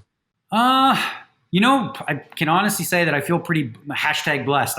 My wife hates #blessed. It's like when she sees that, she just wants to go, like everyone's #blessed, right? But I do feel blessed to have like created a life right now where there's very few things I think of. Like, and actually someone asked me this question a little while ago, like, what would I change in my life right now? And I can think the only thing right now is the adoption process of, bringing, children in, because it's not easy. Like, first of all, it's not easy in this country. It's a long and lengthy process. It's far easier to adopt overseas, which is likely going to be our plan. And I don't think it should be. Like, I understand you want to protect these children and obviously not put them in dangerous situations. But when you have a family or a couple, not say like a couple that's of medium income, right? You're going to charge them $50,000, $60,000 just to adopt a child. Is that how much it costs here? I know that in Canada, my brother was looking into it, a few years ago, and it was $50,000 to go through the process, and that's a hefty sum of money when you were supposedly doing something good and helping. But I guess these agencies have to function somehow, so that's one of the ways they do it. But it seems wrong to almost sell children, if you will. It's like it's very QAnon, What is there anything that kind of like drew you to the idea of adopting? Well, I'm luckily, like, both me and my wife have always thought that it was something we could do. Like, I've seen I think there was just things that I'd seen on television, or just realized, like, I have an environment in a home here that can help another child already struggling, right? And I think that, like, if more of us took that on, then it could make a huge difference. Because, like, when you think of, a kid who grows up in foster homes or whatever could turn out to have a very happy, successful life. But they're starting off, 10 yards behind everybody else in a 100-yard dash, right? So if we can help, level the playing field a little bit and give a child like that sort of level, an opportunity. And we have that, like, I was lucky enough to accumulate enough, money and success in my life to be able to do that. And I have love to give to a child. So I'm not so vain that I am somewhat vain, but we all are, that I like need a carbon copy of myself, because when you think about it, like, having a child is like, ooh, a mini me, like, what is that really about when you think about it, right? I know there's joy and connection, but it's also, like, I wouldn't think that if I have like a 5-year-old kid that I've had since it was 2, I would be thinking, like, that's not my blood. That's not my real son. It's my son, period. Like, it wouldn't matter to me whether it has my DNA. Yeah, I agree with you. Yeah. I'm gonna make you go the complete opposite, because that's like a very emotional, sensitive thing. If I removed your wife from this question, if I removed your ability to play poker from this question, specifically make it about things, what are 3 things that if they were removed from your life, it would make you feel sad? Like, your favorite things that you've gotten for yourself or you have? The freedom. Right? Like, so the freedom is at the top of it. And freedom, when I say that, I mean, like, the freedom of knowing that, like, I don't have to go to work. See, right? I'm gonna stop you there. I'm not looking for a deep answer. I'm looking for an actual physical thing. Oh, okay. So like a physical thing. So if I didn't have my wife, like, for me, Like for me, well, I didn't want you to be like, well, I couldn't live without my wife, or I couldn't live without being able to play poker. It was more like for me at this point, it'd probably just be my car. I really like my Tesla. Right. I wouldn't cry about it, but I'm like, I like that. Yeah, I would say internet access, right? Like, I mean, I know that there's a lot of like downside to spending a lot of time on the internet, like too much of it, but like, I would imagine, like I've done that, you know, where you've talked about the 48 hours away or be away from your phone. I'm like, okay, it's kind of nice, but after all, I'm like, yeah, I kind of want to see what's going on in the world, you know, and the internet's one way to keep up to date. So I would say like internet, you know, because again, that's one of the reasons I don't get bored is because I have ample opportunity to find something interesting on the internet. What's the last interesting thing you found on the internet? Well, I read an article yesterday. It was funny. I've said it like 7 times. It was a piece about who the real Q is, the QAnon thing. It was a very long piece, you know, going down that rabbit hole. But yeah, that would be it. That was last night. I just dove into it. That's my problem with the internet, though. It's like, which flavor of being sad about the state of the world do you want? Yeah. Like, no, there's no question. Yeah. I mean, I'm into hockey. I'm a big time hockey guy. So I read up. That's probably like my escape, if you will, is like reading hockey fantasy stuff, reading the hockey news. And do you play fantasy a lot? I've been in a fantasy hockey league since 1996. Before it was cool, with the same group of 20 guys. Oh, that's awesome. That's awesome. Like we've had like 3 turnover in the last 8 years, maybe 10 years. That's it. Same group of guys. It's like a fantasy league where you own the team and I drafted. I remember like scouting a kid when he was 9 years old. Okay. He's now in the NHL. And last year I was partying with him at the Aria. Like he came to town, like his name's Jace Howerlook. And you know, I got his jersey, he gave me a jersey, the whole deal. So it's really surreal. Like we draft him young, you know, that sounds creepy, but that's you can't. Okay, wait. Just really quick. You can't talk about QAnon and then say shit like that. I was like, they're gonna dedicate fucking pages about you. I mean, there's gonna be a clip right there, like we scout him young, you know. But how do you even how are you able to find out about like someone that is like that skilled at that age? Because that sounds like some stuff like if you were a high school coach, like you would. Yeah, no. I just remember reading an article that he like was playing in a Brantford league in Ontario, and he broke Wayne Gretzky's records in like this certain league. And I'm like, well, that's a big deal. Okay, yeah, 9 years old. So I'm like, all right, I'll keep an eye. And I saw they had a little video of him playing. I'm like, I'll keep an eye on him. And he ended up getting drafted like 32nd overall, and he's in the league right now. He's not, you know, superstar yet. Who knows? I mean, he's got upside. Do you only do fantasy hockey? You know, hockey's my number one. I did NFL for a long time, and then I stopped watching the NFL about 6 years ago. Just stopped. Yeah. You know, I was a Buffalo Bills fan growing up, and I just lost interest. That's a painful one, man. Because at least with a Jets fan, we don't even get close. But 4 years in a row. 4 years in a row. That's when I was a fan. Yeah. But I felt so just at odds with the NFL organization and a lot of just the things that they do, whether it's players and their hypocrisy on gambling and things like that I just had a bad taste in my mouth with them like years ago. And I just kind of got away from the sport and mostly just a hockey guy and a little bit of Toronto Raptors. Still a fan of them. Yeah, I think for me, football, the only way that it's consumable now is thanks to fantasy, but then also specifically to Red Zone. Like just because it's like, okay, so there is actually a block of time where there is always football happening rather than I forget what the stats are, but it's just like there's so little game actually played.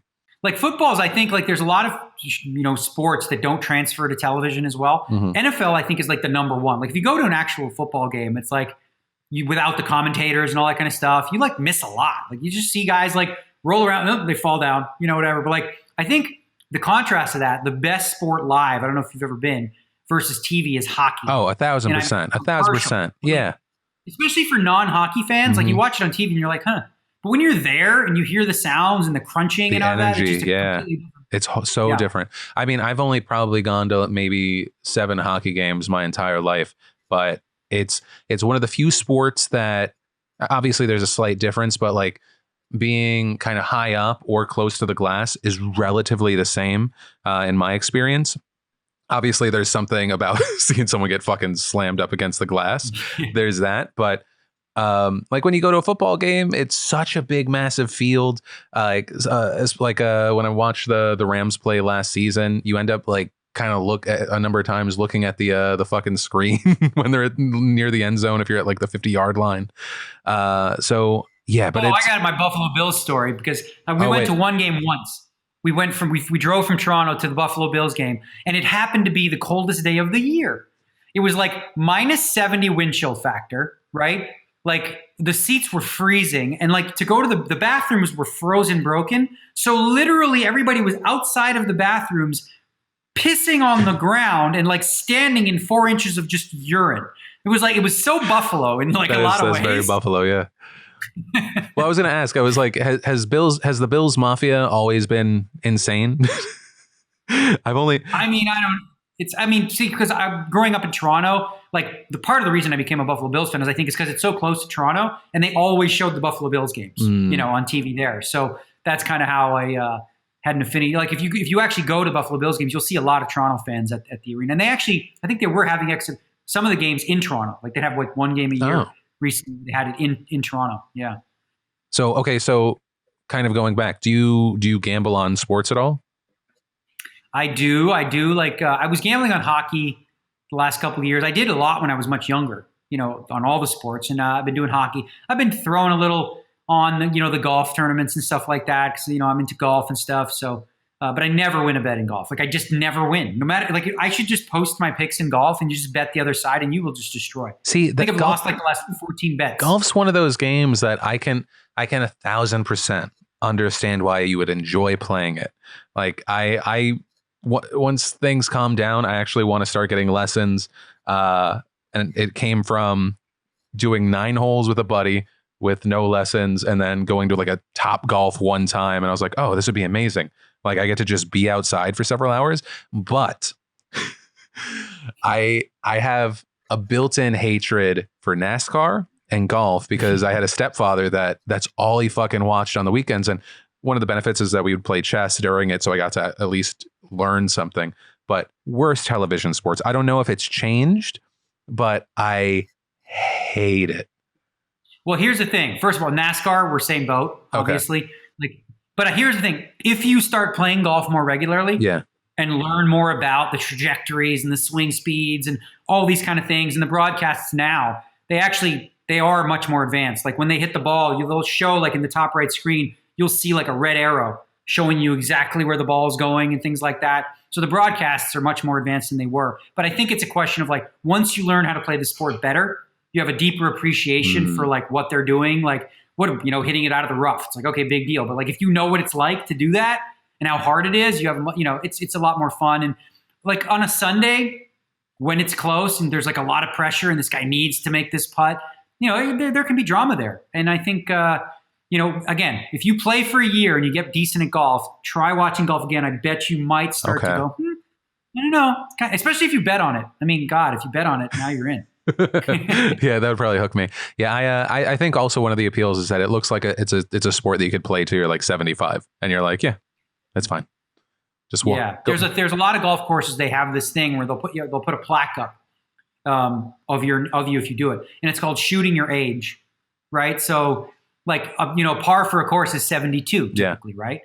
So if you end up being 72 years old and you shoot 71, you'd go up on the wall, If you're 74 and you shoot a 72, you'll go up on the wall for shooting your age, Hey, I hope you're enjoying the podcast. I just want to take a second to thank one of the sponsors again of today's show, Omax Health. Statistically speaking, many of you probably have some type of pain that prevents you from relaxing, sleeping. Maybe it's even stopped you from exercising. With me, I know that consistency is key when I'm trying to work out, and pain relief during recovery time is essential to sticking to my routine, especially because prior to this, I haven't really been taking care of myself. So I'm just sore in a lot of places that I didn't expect. And so it's not only great, but it is needed to have something. And that's where Omax Health comes in. They've developed a 100% natural, non-prescription cryo-freeze CBD roll-on. This triple action pain relief roll-on is specifically formulated to reduce inflammation, block pain receptors, and improve joint and muscle flexibility. It goes to work in just 10 minutes, and it can block pain for up to 8 hours, much longer than traditional over-the-counter pain relievers. If you have pain in your neck, shoulder, hands, wherever, you qualify for Omax CryoFreeze. Pro athletes, busy moms, working professionals, whoever, all ages, they're benefiting from this immediate pain relief, and with 95% of the reviews being 5 stars, It's not a shock that they have so many returning customers like myself. And best of all, for you beautiful bastards right now, Omax is offering 20% off plus free shipping on not only their cryo-free CBD roll-on, but in fact, site-wide when you use code ACW at omaxdefranco.com. That is OMAXdefranco.com, code ACW, and boom, 20% off your entire purchase and free shipping. Yeah, with that said, thank you, you're welcome, and back to the podcast. How long have you been on Twitch? I mostly stream on YouTube. Oh, okay. I thought you said Twitch. Yeah. Well, I do, but I use a restream. So basically, like Sure. I was streaming on YouTube, Twitch, but apparently Twitch doesn't like that. I was doing it on Twitter and Facebook all at the same time. Twitch doesn't like that if you're a partner or something. So okay. They prefer more exclusives. So, but mostly YouTube is where I do my like vlogs and instructional videos. And then when I stream, that's usually where I tell people to go. You have the Periscope thing on Twitter too, which I think is, I don't know, kind of lame, but interaction wise, I'd say YouTube is the go-to for what I do, poker streams. And so, yeah, when you're doing a poker stream, is it just you streaming through a tournament? Are you like walking people through what you're doing, how you're doing it? Yeah, it's the best way to learn, I think, for people. Like, and there's a lot of people who do it now. They do it on Twitch or YouTube. Mostly on Twitch is where you'll find it. Where when I'd be playing online poker, right, on a 5-minute delay, because obviously I was going to ask about stream snipers. Yeah, okay, that makes sense. Yeah, well, everyone always says like, can't people see your cards? I'm like, it's a delay. So I have to put like a night bot in there that says it's a delay. It's a delay. So you get like a 5-minute delay, and now people can watch me in real time play World Series Championship events, which I was doing in Mexico, where like I'm explaining why I'm doing what I'm doing. I'm like, all right, I have this hand, and I should be doing this, and like for those that want to learn how to play, it's a great way to do it, and it's amazing how many people are really into it, and watching this stuff, especially if you make a really deep run in a tournament where you're at the final table and stuff like that. The audience continues to build and grow, but as a learning tool, I think, there's plenty of guys who do it now, regularly on Twitch and YouTube. Oh, so there's like a decent sized community, because the only person that I've seen is Adam22 from No Jumper. He's been streaming like more and more and more. Yeah, he's been streaming. I mean, there's actual professional poker player guys who are like really, really good, who are doing that. You rarely see top players do it because they don't want to give away, all their secrets and tricks. But for a lot of guys, they've made a career out of it. So, they're making revenue off of YouTube or Twitch, and they're able to supplement, or in some cases make more money off of that than they would be playing poker. Well, because I was actually going to ask, so for you, is that a bigger part of your business now? For me, it's all about, like, I'm affiliated with GG Poker, which is an online poker site which hosted the World Series of Poker. So for me, it's an opportunity to showcase the software, to sort of promote them. Sure. So like, I don't really care. Like, I mean, my guy told me what I made on YouTube last year. I'm like, oh wow, I didn't even know. Like, you made a couple bucks. That's nice. But like, yeah, I don't try to originally. But I don't know. Well, what I mean isn't like AdSense, because AdSense isn't going to be a big part of everyone. So what I mean is from winnings compared to everything else. So it's like, yeah, no, nowadays, like, like I don't play as much. So, the sponsorship deal I have with GG Poker is where my predominant income would come from, aside from other investments and stuff like that. Like when I originally was on YouTube, I was not monetizing the videos at all.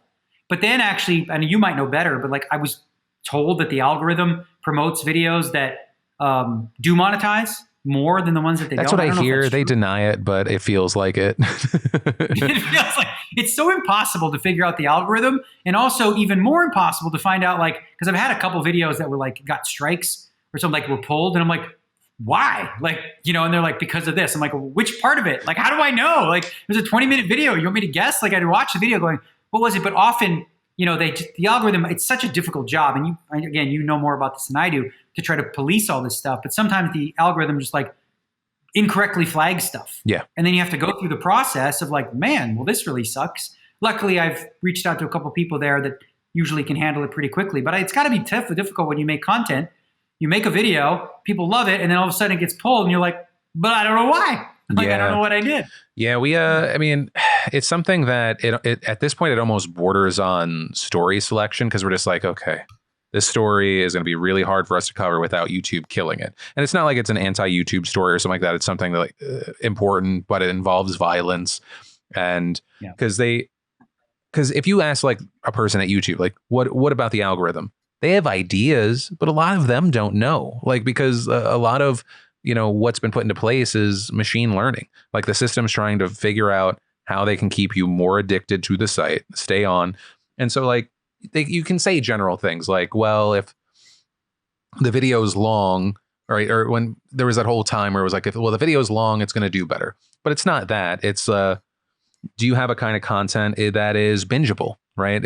Are you like a part of someone's 2 or 3 hour session compared to they're just going to your video for 6 minutes, right? So it's like that's one thing, but it's a losing system. That's why I think, I mean, you talking about streaming in multiple places, that's been our big focus over the last year, is putting stuff everywhere and starting to create relationships with other places. Because while I love YouTube, and this is, and a majority of the people that are gonna, watch or listen to this are gonna watch it on YouTube, you can't just be one place unless you have an exclusive deal, right? Well, yeah, that's the thing, is like, that's what I realized through what we're doing, because most guys who stream poker, they do it on Twitch. Right. So there's just a lot of competition there. Like everyone, it's the same audience who already probably knows. And so I was trying to obviously promote GG Poker. And I thought, like, what about YouTube? That's probably a newer audience that doesn't, get as much of this stuff. And it's true. Also, the Facebook Live, like no one's ever done what I was doing on Facebook Live. So we do live in a world now where, people are digesting in different ways. Like TikTok's a big thing. I've never downloaded it. And apparently I'm not allowed anymore because, Trump won't let me. But I was like, has that gone through? I thought they stopped it. I was like, I got to look to the app. I don't know. But yeah, I mean, that was one that I downloaded TikTok and then I didn't make anything for like 5 months. I was like, I can't. I was like, I don't know what kind of stuff I would make. And then I saw more and more millennials and I was like, okay, there's, I rarely ever like being the first through the door. And so. Well, I was told I was too old for Snapchat and TikTok by like, yeah, I was told I was too old. Well, for me, I didn't even like use Snapchat for years. And then I started learning that it's actually like, as far as like content consuming and like news consuming, it's really good. And I mean, it's part of the reason I think they're able to register 400,000 people, is like, there's like a big community that's very active. I mean, which makes sense. I mean, when you think of like 18 to 35, usually very involved. Maybe they don't vote at super high rates, but you have people that are super like care about the world, which is cool. Because when I grew up, I didn't really have a lot of people around me that cared about current events in the world and stuff like that. So it's if there's one thing that's maybe good from our time, it's got people caring more. Maybe not about the same thing, but caring more. Yeah. I mean, I do sense that, but again, with election stuff, like it's so important. It's so counterintuitive, right? Like when you think about voting and doing all that stuff, like it's actually way more important for young people because it's your future. Yeah. It's literally your future that's being decided right now. And I get it. It's maybe you're not into all these intricate things and stuff like that, but like it's so much more important for you to vote. Yet when you look at the numbers, just the interest level for younger people is so much smaller and they don't actually show up in the same way that, older people do. But I do think like, efforts like Snapchat and whatever can, help change that. And hopefully that happens this year. One of the last questions I'm going to ask you, what's a topic that you normally hate talking about and why? Topic that I normally hate talking about. I would say like money, stock market, real estate stuff. Like when, you go to parties and people are like, oh, I see the NASDAQ's at the 3.90, 40, 40. And I'm like, no. I was like, oh, the market's going up and down and da-da-da. And I'm just like, or crypto, because like in poker, everyone's a crypto expert. Really? Altcoin, this and that. And I'm like, so we'll be at the poker table and the conversation goes there and I just tune out. That's when I put my earbuds in and be like, all right, I got nothing to add here. It's not all that interesting again, because yeah. You're like, I bought some, I'm sitting on it. I don't look at it. I got a friend who's always doing that. He's sending me, oh, this is a good investment. This, I'm like, I just ignore the texts as though I didn't even see them. Yeah. I have some friends that, well, especially with crypto a while ago. Yeah. But then more recently have been day trading. And I'm like, dude, one, I couldn't do it. Like I pick things that I'm like, I think that's a cool thing. And it maybe is going to be good for 5 years at least. And then I'm not going to look at it. I don't have the emotional ability to look at it every day. Like, that's just. Well, yeah. See, that's the thing with crypto. Like a lot of people I know put way too much of their net worth in it. So they're living like the roller coaster, right? Like I put an amount of money in there where I just said like, okay, if that disappeared tomorrow, like I'd be okay. Yeah. I'm just not going to, it would suck, but it wouldn't change my life. But if the thing goes poof in the next 5 years, like, wow, that's sweet, So it's kind of like looking at it like a free roll. But I do think a lot of people, especially young people, make the mistake of over-investing in the latest fad. And crypto's a dangerous one for people. It's like I guess if you're good at it and you know what you're doing, you can make money, but it's also, very volatile from what I know. Yeah, well, I mean, the FOMO is very, very heavy. I remember, like, when I even first found out about, I'm going to talk about the thing that you fucking hate talking about. When I even first found out about it, I think Bitcoin was $3,000, and I jumped on and rode it to 20, and then it crashed down, I think, to 7 or something like that. And I was super invested, and I was like, okay, no, this is a 10-year thing. I can't look at it. Yeah. And same thing of like, well, everyone has I have a Bitcoin tilt story too. Because I remember I was like telling my guy, because I didn't know how to buy it. I didn't know how to use it. I still don't. I don't even understand it. Like, I have no clue, but I'm like, I want to buy this thing. The way you're describing this guy and your understanding of it, I think he already stole your Bitcoin. Yeah, seriously. Like, but I'm seeing all these young geniuses buying it, like all like the young poker nerds or whatever. They're all buying. I'm like, all right, so it was at like $800-900 at the time. And I'm like, let's get 100 of them. Buy 100 of these coins. And he's like, oh, we should wait. I'm like, wait for what? I don't know. Waited like 6 months later. Well, they were now selling at $9,800. So, everyone has that, when you got in. Like, I got in a bunch at like, I think 16,000, which was pretty close to the peak. And I got some at 3,000, 5,000. But frankly, with online poker, a lot of actual people are using it the way that it's supposed to be used. Mm-hmm. Not just as this magic money investment, but like to actually make transfers. And so I've been using it for that. For online poker stuff, and it's pretty simple once you get the hang. Is that to like bypass like state laws and shit like that? Well, this is the thing with online poker right now. It's just ridiculous that like if you're in Russia, Afghanistan, China, you can play online poker, but in the United States, the land of the free, right? Like there are regulations. Well, there was a law that was passed in 2011 called the UIGEA, Unlawful Internet and Gaming Enforcement Act. There are 2 states that regulated it, which is Nevada, New Jersey. I believe Michigan and Pennsylvania may have as well. There's like 4 or 5 of them. But they're also fenced in. So if you're in Nevada, you can only play against people in Nevada. And that makes it kind of like shitty or whatever. Actually, now you can do it with New Jersey as well. But you can't play with people from the rest of the world, which makes it much smaller. So like, since that happened, because before that, you saw NBC, Fox, like we had poker shows on prime time, because they were sponsored by these online sites, and that sort of all got kiboshed, and now it's more difficult. So a lot of people now, they're playing on private apps or different ways to play, so they're just settling up with Bitcoin, but I knew one guy who was playing on an unregulated site, and this happened. This is what scares me about Bitcoin. He was cashing out. He won a tournament. He was cashing out $100,000, but he was getting it on Bitcoin. He clicked on the thing to go Bitcoin. There was a pop-up that came up. He clicked the pop-up, right? Clicked the pop-up, boof, just poof, gone. The money's gone. Like, and he can't get it. It just disappears. Wow. Just like totally stolen. I don't know how that happens, but it's certainly scary when you're talking about especially large sums of money like that. So so regarding gambling in the United States, I'm gonna flip it on you. Like, what do you think are valid? Do you think there are any valid reasons that gambling should be illegal? Yeah, for sure. But let's be consistent on the issue, right? Mm-hmm. When you think of certain forms of gambling, there's certain forms of gambling where you cannot win. You cannot be a professional. You just lose. You cannot be a professional lottery player, right? You just lose. And you can't, right? So, but there are state lotteries across the entire country where you can do this, right? Poker is a game of skill in addition to chance. There's also, you're talking about daily fantasy sports. Mm-hmm. That's another portion of part of gambling that, requires some skill. And there are professionals who do that as well, right? So at least be consistent on it, right?